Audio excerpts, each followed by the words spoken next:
So hello guys, welcome back to my channel, and I want to welcome you all who have subscribed newly. I'm so excited, and I welcome you to my channel.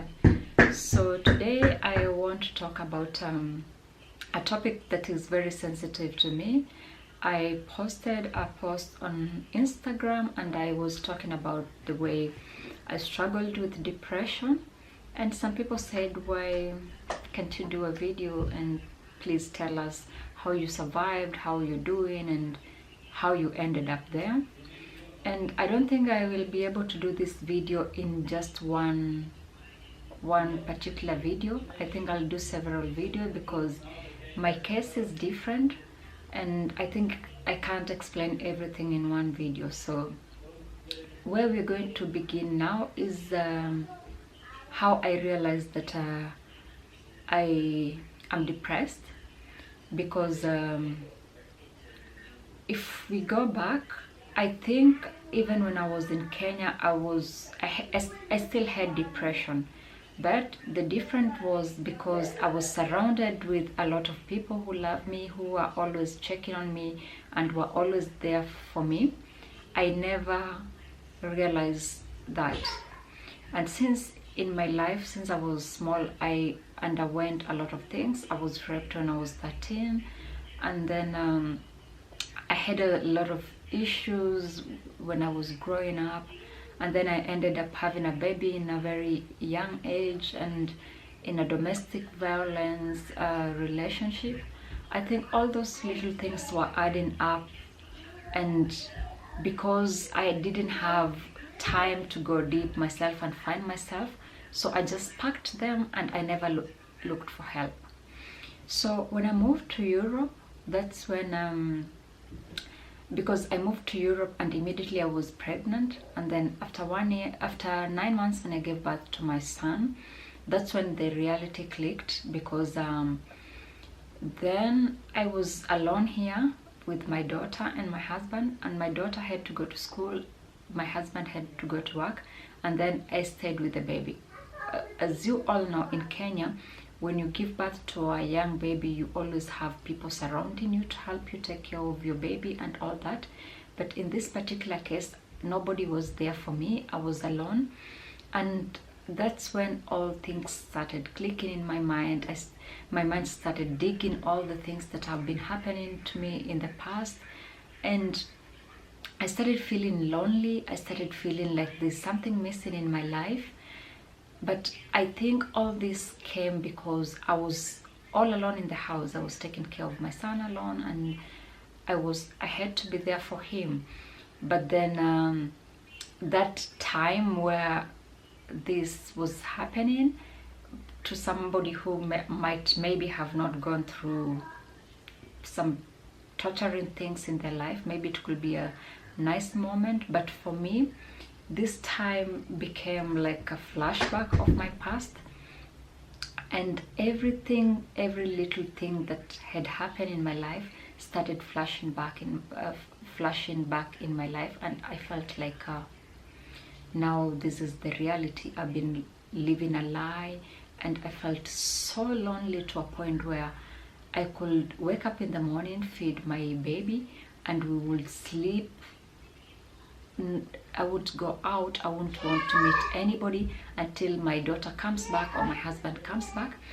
And then I didn't have the gut to talk to my husband about it, so I was really quiet about it for some time. I was suffering inside. I could close myself in the house and cry, and I didn't feel the need to tell anybody, because to be honest, I also didn't know what I was going through.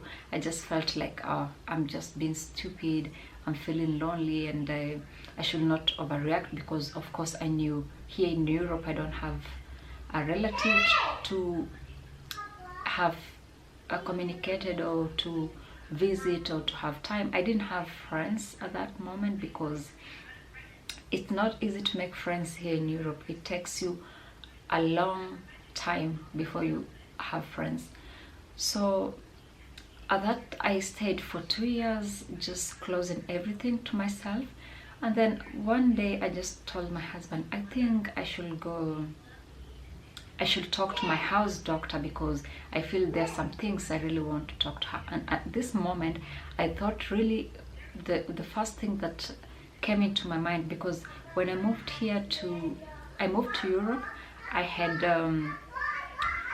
been attacked in my house, and that's where this mark in my mouth come from.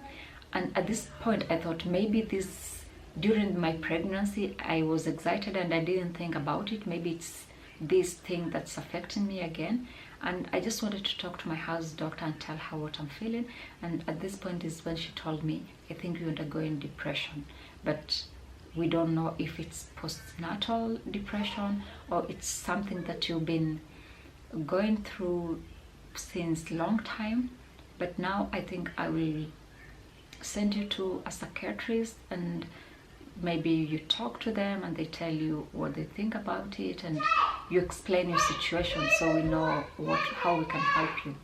So when I went to the psychiatrist, I was supposed to meet the doctor and talk to him, and then he will recommend me if I start doing therapy or what is going to happen.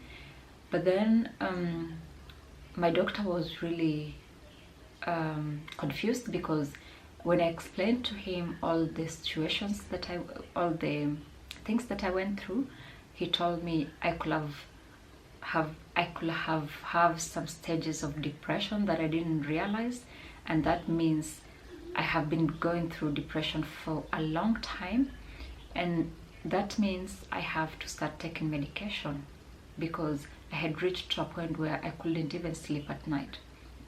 So we arranged for that. I started taking medication, but then my house doctor really insisted that I should go to a therapist, because for me, I wanted to talk about my feelings. I wanted to talk to someone, but I didn't want to talk to, of course, if I talk to my husband, it could be also making him depressed or making him also sick or something. So I just wanted to talk to someone that will be able to feel what I'm feeling, and that was in my mind. I thought it's the psychiatrist. So I didn't get a chance to do that. I traveled and I didn't fix for the therapy, so I was just taking the medicine, and that I'll talk to the next video how everything went with the medicine, and if I'm taking them now and what is happening. But at the moment, I won't say that I'm fully recovered, but I'm feeling much better. To be honest, I'm feeling much better than before, and that might be because now I've made a lot of friends. Thank to God and thanks to my new friends. I love you all. I think you've contributed a lot to me feeling better. And also, another thing that I think might have be a challenge to me is the weather, but I think I'm adapting also the weather, because here during winter it's very cold and it's dark all the time, so it's not much to do outside. And I think at that point is when I used to cover myself in the house and start feeling sorry for myself and all that. But yeah, I'm happy at the moment. I feel better, and I'll continue telling you all the things that happened and how I'm recovering, and yeah, all that. So if you have any questions about depression, about anything related to that, please comment down below. Let's discuss if you've undergone depression before and how you tackled it.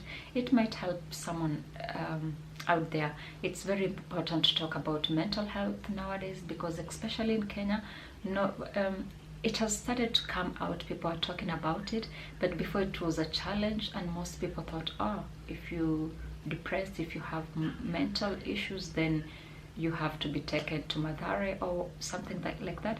But to be honest, a lot of people go through depression, some of them even without knowing, and then when just it explodes, it becomes too late. They have some of them even commit suicide. So it's really important we talk about this. And the reason why I'm sharing my story is because I feel like I can help somebody. I feel like maybe it's a call for me to tell people out there, you can recover, you can feel better. And yeah, you just have to be open to people, because if you keep it to yourself, then it becomes even more worse. So talk to your friends, open up, take a walk, go outside the world and do things, because if you close yourself back the doors, that's when things become worse. So guys, I see you in my next video. I'll tell you more about my journey in this mental health awareness. And I love you guys. See you later. Love you.